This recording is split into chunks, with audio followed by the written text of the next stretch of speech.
Genèse chapitre 2. Ainsi, Dieu finit de créer le ciel, la terre et tout ce qu'il y a dedans. Le septième jour, Dieu a terminé le travail qu'il a fait. Et le septième jour, il se repose de tout le travail qu'il a fait. Dieu bénit le septième jour.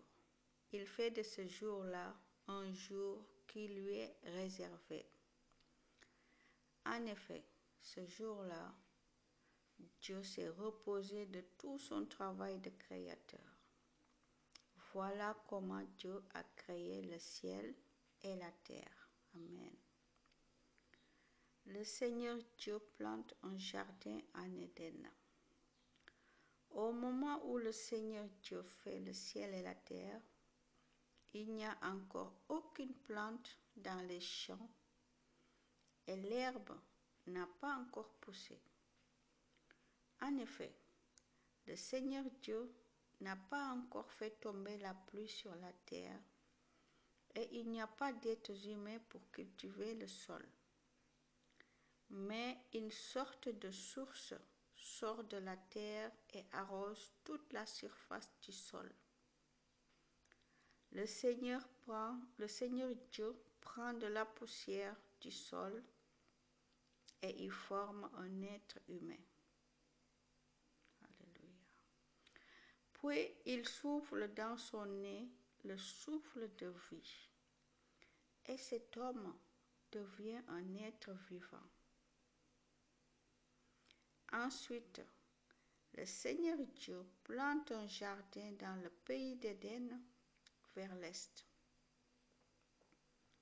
Là, il met l'homme qu'il a formé. Le Seigneur Dieu fait pousser du sol toutes sortes de beaux arbres avec des fruits délicieux. Au milieu du jardin, il place l'arbre de vie et l'arbre qui fait connaître ce qui est bien ou mal. Un fleuve sort du pays d'Éden pour arroser le jardin. De là, il se divise en 4 fleuves plus petits. Le premier fleuve, c'est le Pishon.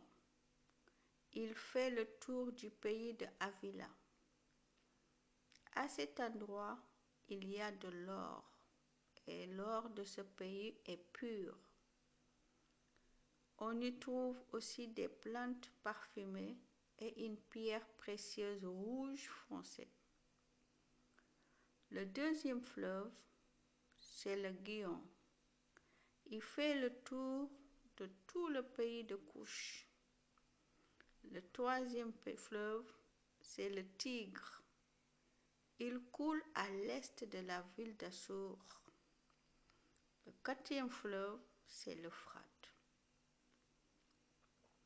Le Seigneur Dieu prend l'homme et il le place dans le jardin d'Éden pour le cultiver et pour le garder.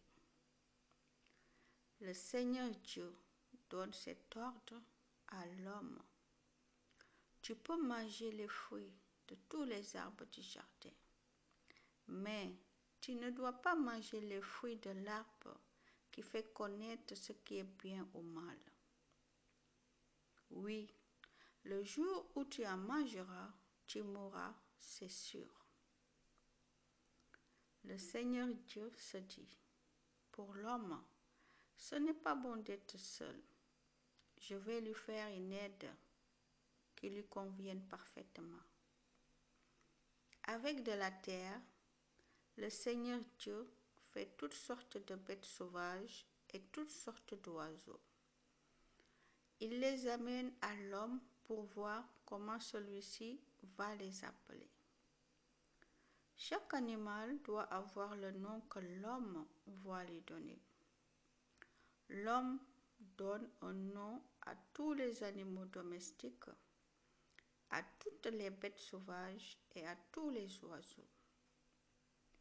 Mais pour lui-même, il ne trouve pas l'aide qui lui convienne parfaitement.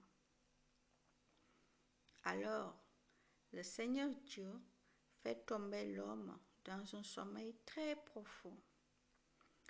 Il lui prend une côte et il referme la peau à sa place. Avec cette côte, le Seigneur Dieu fait une femme et il l'amène à l'homme. Alors l'homme dit, cette fois, voici quelqu'un comme moi.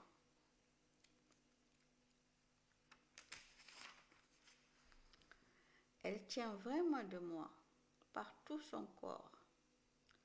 On l'appellera femme de l'homme parce qu'elle vient de l'homme.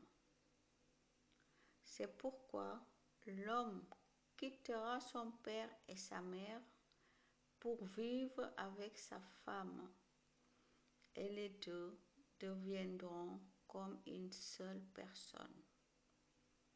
L'homme et sa femme sont nus tous les deux, mais ils n'ont pas honte l'un devant l'autre. Soyez bénis. Soyez bénis. C'était le 2e chapitre. Amen.